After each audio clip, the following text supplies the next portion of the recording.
जय भीम, जय बिरसा, जय मंडल साथियों।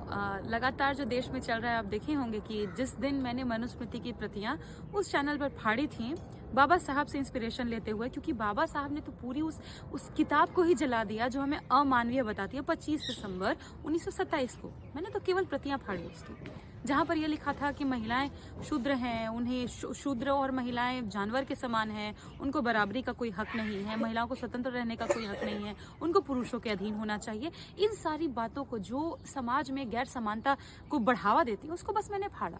लेकिन उसके बाद आपने देखा होगा जो लोग अक्सर आपको मूर्ख बनाने के लिए नारा लगाते हैं, कटेंगे तो बटेंगे, बटेंगे तो कटेंगे, वो लोग लगातार मुझे टारगेट कर रहे थे, मुझे मारने की धमकियां मिल रही थी। इनफैक्ट जो चैनल की एंकर तक है, उन्होंने जहां मैं जाती हूँ डिबेट के लिए वो तक धमकी दे डाली। और सिर्फ इतना ही नहीं हुआ, कल तो ये तक हुआ कि मेरा पता तक रिवील कर दिया गया और लोगों को इंस्टिगेट किया गया कि क्या पता वो मुझे आके हानि पहुंचाए, मुझे जान से मार दें। इस तरह का काम किया गया है।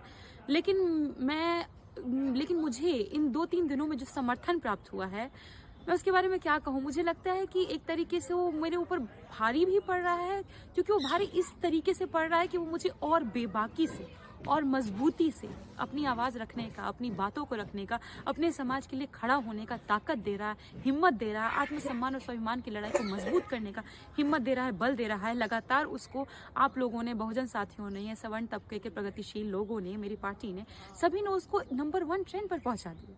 मेरा यही कहना है कि जो लोग समझ रहे हैं कि वो मेरा पता दे करके या मेरे ऊपर मारने, जान से मारने की धमकी दे करके हमको डरा लेंगे, तो नहीं, ऐसा नहीं होगा। क्योंकि जिस तबके से मैं आती हूँ, जिस समाज से आती हूँ, पहली बार थोड़ा ऐसा हो रहा है। मेरे नायक नायिकाओं के साथ लगातार आपने ऐसा किया। सावित्रीबाई फुले, फातिमा शेख की बारे में बात करूं तो पढ़ाने जा रही थी, स्कूल खोलने जा रही थी तो कीचड़ फेंके गए।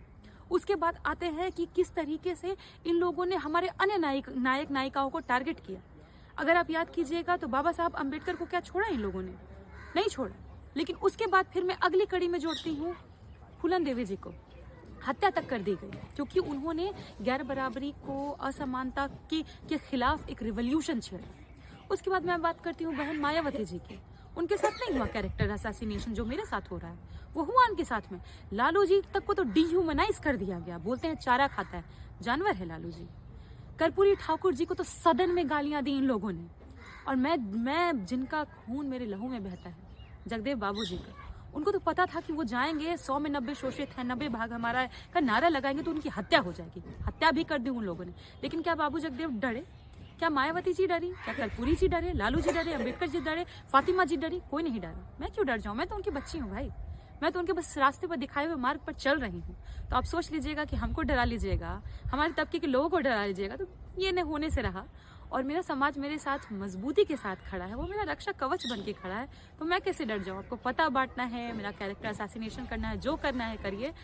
मैं भीम की बेटी हूँ, मैं सावित्री की बेटी हूँ, मैं फूलन की बेटी हूँ, मैं जगदेव की बेटी